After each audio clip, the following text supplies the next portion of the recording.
আজকে আপনাদের সঙ্গে শেয়ার করব আম মাধুরীর রেসিপি।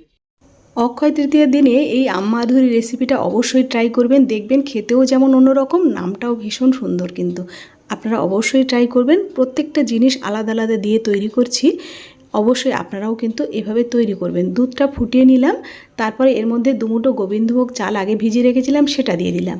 দিয়ে চালটা সিদ্ধ হয়ে যাবে, তারপরে দিয়ে দেবো নারকেলের দুধ, এলাচ আর তেজপাতা, আর মিষ্টি দিয়ে দিলাম। চালটা সিদ্ধ হয়ে গেলে তবে মিষ্টিটা দেবেন। দিয়ে তারপরে এখানে বিভিন্ন রকম ড্রাই ফ্রুট নিয়েছি, আর তারপরে এটা আমসত্ত্ব।